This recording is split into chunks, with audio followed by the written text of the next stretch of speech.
벨기에의 문학자 마테를링크가 쓴 파랑새라고 하는 유명한 희곡이 있습니다. 크리스마스 전날 어린 남매 치르치르와 미치르는 꿈속에서 요술쟁이 할머니가 나타납니다. 그 요술쟁이 할머니가 병든 딸을 고쳐야 하기 때문에 파랑새를 찾아달라고 부탁을 합니다. 그래서 두 남매는 파랑새를 찾아서 이제 길을 떠납니다. 추억의 나라, 밤의 궁전, 숲, 묘지, 미래의 나라 등을 헤매었지만 끝내 그들은 파랑새를 찾을 수가 없었습니다. 그런데 그것은 꿈이었고 꿈을 깨고 나니 집 문에 매달린 새장 안에 기르고 있던 새가 그 파랑새였다라는 사실을 깨닫게 됩니다. 이 파랑새라는 이야기는 행복이란 멀리 있는 것이 아니라 바로 자기의 가까이 있다라는 것을 암시해주는 내용이기도 합니다. 이 동화에 나오는 파랑새를 인용해서 파랑새 증후군이라는 말이 있습니다. 현재의 삶에 만족하지 못하고 이곳저곳 떠돌면서 막연하게 있을 자신의 행복을 찾아서 따라다니는 것을 파랑새 증후군이라고 이야기합니다. 직장인의 약 60%가 이 증후군에 걸려 있다고 합니다. 그런데 직장인뿐만이 아니라 우리 그리스도인들도 이런 파랑새 증후군에 걸려 있는 경우들이 있습니다. 행복을 찾아서, 자유를 찾아서 하나님의 품을 떠나는 사람들, 그리고 행복을 찾아서, 어딘가에 있을 행복을 찾아서 교회를 떠나는 사람들이 점점 늘어나고 있다는 것입니다. 바로 그 파랑새 증후군에 걸린 사람의 모습이 오늘 본문에 또한 나와 있습니다. 오늘 우리들이 읽은 본문 말씀은 돌아온 탕자의 비유라고 잘 알려져 있는 내용입니다. 아마 다들 너무나도 많이 들어보셔서 귀에 익으셨을 것입니다. 이 비유는 우리가 세 가지 배역을 만들어서 어떤 사람을 주인공에 집어넣느냐가 또 다른 이야기를 만들어내는 아주 재미있는 비유이기도 합니다. 아버지를 주인공으로 집어넣으면 잃어버린 아들을 되찾은 비유로서 15장에 한 장 동안 계속 나와 있는 잃은 양을 찾은 비유, 또 잃은 드라크마를 찾은 여인의 비유에 이어서 되찾은 자를 찾는 기쁨에 대해서 이야기를 나눌 수 있습니다. 그리고 큰 아들을 주인공으로 집어넣으면 둘째 아들만 사랑하는 아버지에 대한 서운함으로, 시기와 질투로 이 모든 이야기가 진행이 됩니다. 그러나 오늘은 파랑새를 찾으러 먼 나라로 떠났던 둘째 아들을 주인공으로 집어넣고 그 둘째 아들의 모습을 통해서 우리들의 인생을 한번 살펴보려고 합니다. 이 비유에 나온 둘째 아들은 야심차게 집을 나갔다가 모진 고생 끝에 생각을 바꾸고 다시 아버지의 집으로 돌아온 어리석은 자의 모습으로 나와 있습니다. 이렇게 아버지를 떠났던 둘째 아들의 이러한 삶의 과정을 통해서 하나님과의 관계에서 우리에게도 나타날 수 있는 삶의 네 가지 특징에 대해서 한번 알아보겠습니다. 첫 번째로 이 아들은 먼 나라를 동경했습니다. 먼저 우리는 이 비유에서 둘째 아들이 재산을 챙겨서 먼 나라로 갔다는 점을 주목해 보아야 합니다. 둘째 아들은 아버지의 유산을 챙겨서 먼 나라로 갔습니다. 그는 아버지를 떠나 먼 나라로 가면 행복해질 것이다 라고 생각을 했습니다. 이 먼 나라는 거리상으로 먼 나라일 수도 있지만 정신적으로 또 영적으로 먼 나라이기도 합니다. 즉, 더 이상 아버지가 나를 간섭할 수 없는 곳, 잔소리가 없는 동떨어져 있는 독립된 영역으로 떠나버린 것입니다. 지금도 많은 사람은 이렇게 먼 나라를 꿈꾸며 살아갑니다. 마치 서론에 이야기했던 것처럼 행복을 찾아 떠돌아다니는 삶을 살아가고 있습니다. 먼 나라에는 분명 나를 위해 준비된 행복이 있을 거야. 이렇게 생각하며 모두가 먼 나라로 갑니다. 저 바다 건너 어디에는 사람이 살기 좋아서 천국 같다더라. 또 어디는 이러저러하게 살기 좋더라. 부모를 떠나면 하고 싶은 것을 마음대로 할 수 있을 것이다. 고리타분한 하나님의 품을 떠나면 마음껏 자유를 누리고 해방될 수 있을 것이다. 다른 교회는 분명히 내가 생각하는 행복이 있을 거야. 그 먼 나라에는 내 마음대로 내 꿈을 펼쳐볼 수가 있을 거야. 사람들은 이렇게 여러 가지 먼 나라에 대해서 생각을 합니다. 하지만 그 먼 나라에는 행복이 없다는 것을 이 비유에서는 말해주고 있습니다. 아니, 정확하게 이야기하자면 지금 이 자리에서 행복을 느끼지 못하는 사람은 먼 나라에서조차 행복을 느낄 수 없다라는 것입니다. 괴테는 행복에 대해서 이렇게 노래했습니다. 어디까지 방황하며 멀리 갈 것인가? 보라, 좋은 것은 여기 가까이 있다. 행복을 차지하는 법을 배워두어라. 행복이란 늘 곁에 있느니라. 독일에서는 이런 이야기가 전해져 오고 있습니다. 어떤 사람이 행복을 찾아서 큰 산을 넘어갔습니다. 그러나 거기에는 행복이었고 휜 말뚝에 작은 표지판이 있었다고 합니다. 산 너머 저쪽. 그리고 또 산을 넘었을 때 역시 그곳에도 휜 말뚝에 산 너머 저쪽이라는 똑같은 글이 새겨져 있었습니다. 그렇게 수차례 산을 넘었지만 결국 행복을 찾을 수 없었습니다. 마침내 그는 늙어서 눈이 어두워져서 이제 말뚝조차 보이지 않았다고 합니다. 그리고 그 이야기에 더해서 이런 노래를 부른다고 합니다. 산 너머 저쪽 하늘 멀리 행복이 있다고 말들 하건만 남 따라 행복을 찾아갔다가 눈물만 머금고 돌아왔네. 여러분, 이렇게 행복은 먼 나라에 있지 않습니다.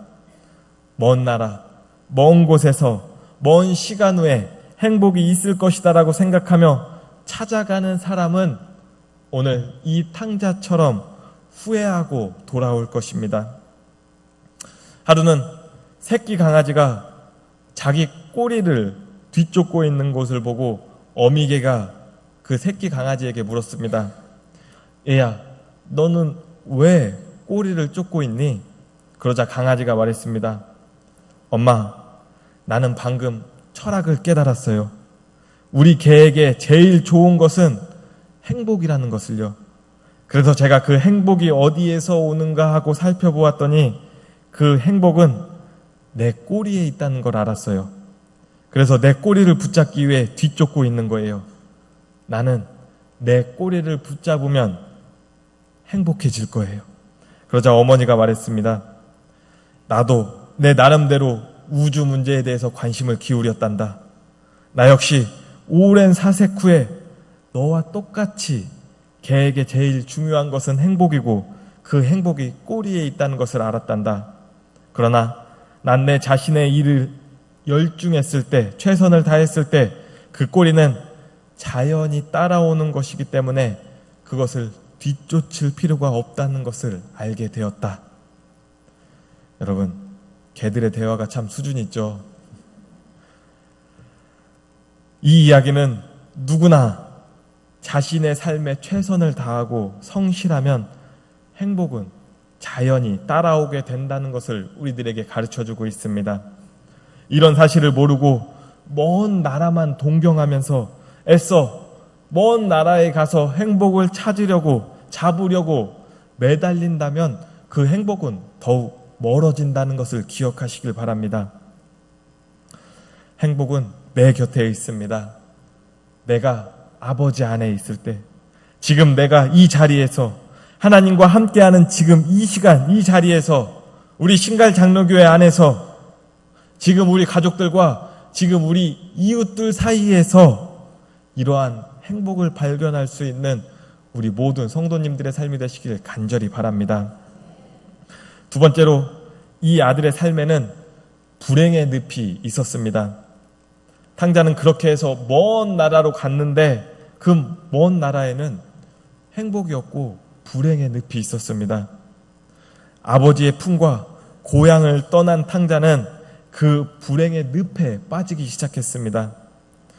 아버지를 떠나는 삶은 자유로울 것 같았지만 그것은 불행의 시작이었다라는 것입니다. 본문에서 아버지를 떠난 삶은 그 둘째 아들에게 모든 것을 다 잃은 삶으로 묘사해주고 있습니다. 둘째 아들은 먼 나라로 가서 허랑방탕하게 재산을 낭비했습니다. 엎친 데 덮친 격으로 그 나라의 흉년까지 들었습니다.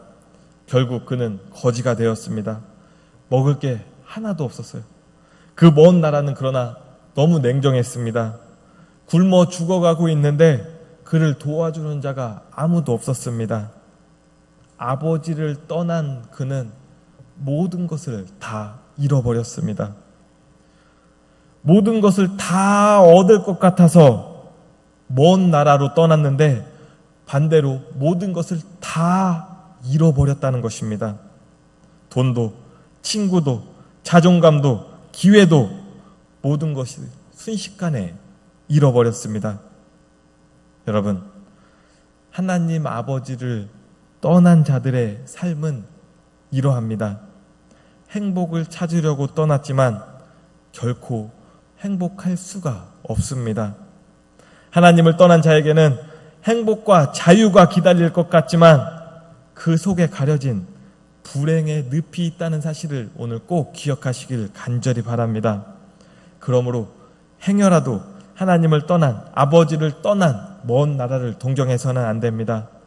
결국 떠난 자는 모든 것을 잃고 돼지를 치며 돼지나 먹던 쥐염 열매를 먹고 연명하는 신세가 되기 때문입니다. 여러분, 오늘 행복을 찾아 하나님의 품을 떠나는 어리석은 자들이 되지 않기를 간절히 바랍니다. 세 번째로, 이 아들의 삶에는 삶의 대전환이 있었습니다. 이제 이러했던 탕자의 삶에 대전환이 한번 찾아옵니다. 먼저 그는 생각했습니다. 뉘우쳤습니다. 이제서야 제정신이 들었습니다. 실패 속에서 자신이 박차고 나온 아버지의 집을 생각했습니다. 그 따뜻했던 아버지의 품을 이제서야 생각했습니다. 그리고 그는 결심합니다. 다시 아버지께로 돌아가야지. 그리고 그 자리를 박차고 일어나서 아버지께 돌이켰습니다. 그리고 아버지에게 가서 자신의 죄를 고백했습니다. 그는 아버지에게 내가 하늘과 아버지께 죄를 지었습니다. 차마 아버지의 아들이라고 말할 수조차 없습니다. 그러니 저를 종으로 삼아 주시옵소서. 제가 잘못했습니다. 여러분, 이것이 바로 회개입니다. 이 비유는 회개가 무엇인가에 대해서 우리에게 잘 설명해주고 있습니다. 탕자처럼 잘못을 생각하고 돌아갈 결심을 하고 돌아가기를 실행하고 죄를 지은 대상에게 죄를 자백하는 것까지가 바로 회개입니다. 이렇게 회개할 때 우리 속에 하나님의 용서와 또 하나님의 무한하신 은혜가 나타남을 기억하시길 바랍니다. 거짓된 쾌락에 대해서 그리고 진정한 행복에 대해서 고민하는 그 절체절명의 때에 비로소 탕자는 아버지의 사랑을 깨닫고 돌이켰습니다. 여러분, 이러한 삶의 대전환이 우리들 가운데서도 가득 넘쳐나시길 바랍니다. 인생의 비극과 비참이 주는 축복이라는 것이 있습니다. 그래서 인생의 고난은 오히려 사람에게는 기회다라고 말들 합니다. 여러분, 우리들도 혹시나 지금이 나의 위기다, 지금이 나에게 큰 고난의 시기다, 비극의 때이다 라고 생각이 든다면 먼저 하나님의 품을 생각하시길 바랍니다. 그 하나님의 포근하고 따뜻한 품을 기억하며 생각하시길 바랍니다. 인생의 회복은 아버지의 집, 하나님의 품으로 방향을 돌리는 순간, 돌이키는 순간부터 시작된다는 것을 오늘 꼭 기억하시길 바랍니다. 그러므로 그 불행의 시간이 축복의 시간으로 변화되는 우리 성도님들의 삶이 되시길 바랍니다. 우리는 세상에서 살아가다 보면 정신없이 무언가에 매달려서 바쁘게 뛰어다니는 발걸음을 너무 바쁘게 뛰어다니기 때문에 때로는 하나님 아버지의 품을 잊어버릴 때가 너무나도 많이 있습니다. 여러분, 그러나 이 시간 그 아버지의 포근하고 따뜻한 품을 다시 한번 기억하시면서 하나님께 발걸음을 돌이키는 지금 우리 성도님들이 되시길 간절히 바랍니다. 그리고 마지막으로 회복의 선언, 바로 용서의 사건이 있었습니다. 아버지는 돌아온 이 아들을 용서해 줍니다. 본문에서 아버지의 용서는 어떤 모습으로 그려지고 있습니까? 먼저 탕자가 아직 집에 도착하기도 전에 아버지는 매일 그랬다는 듯이 먼 곳을 바라보며 탕자가 오기만을 기다리고 있었습니다. 그리고 탕자가 돌아오자 멀리서부터 그 아들을 알아보고 한숨에 달려갑니다. 입을 맞춥니다. 그리고 아들에게 좋은 옷을 입혀주고 가락지를 끼워줍니다. 신을 신기고 잔치까지 베풀어줍니다.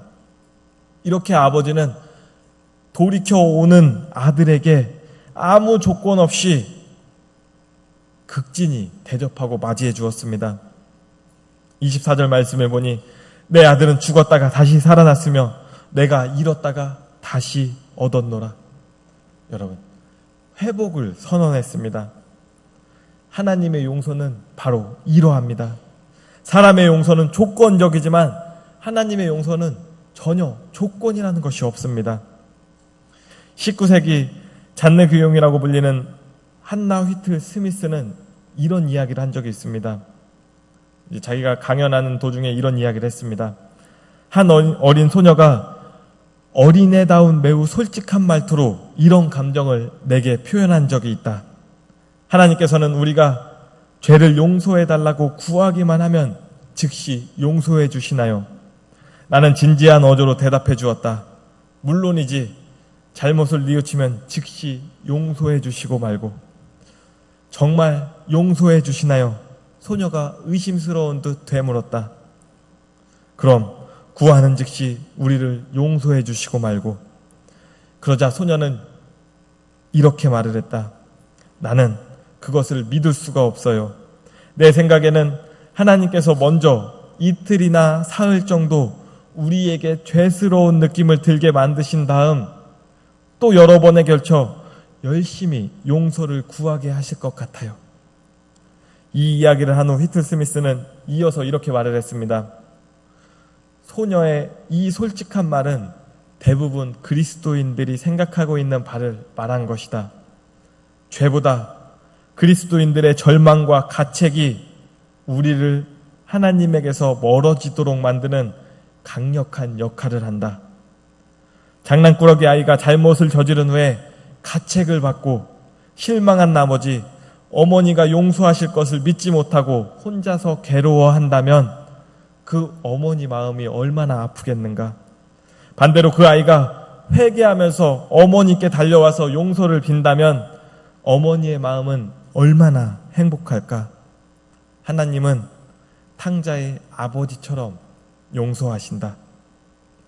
여러분, 저를 포함한 여기에 계신 많은 아버지들과는 다르게 이 아버지는 무례하게 나간 아들을 항상 대문 밖에서 맨발로 기다려주고 다시 돌아오자 아무 대가 없이 용서해 주셨습니다.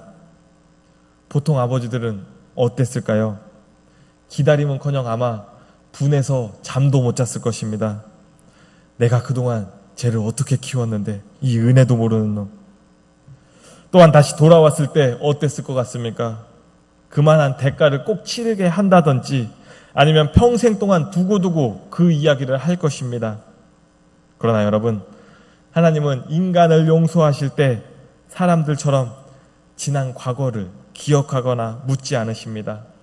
하나님의 용서하심은 정말 철저합니다. 예수님께서는 베드로가 형제가 내게 죄를 범하면 몇 번이나 용서하여 주리이까? 7번까지 하오리이까? 라고 물었을 때 7번뿐 아니라 7번을 70번까지라도 할지니라 라고 말했습니다. 사람의 용서는 아무리 인심 쓰고 마음 먹고 해도 7번을 넘어가기가 힘듭니다.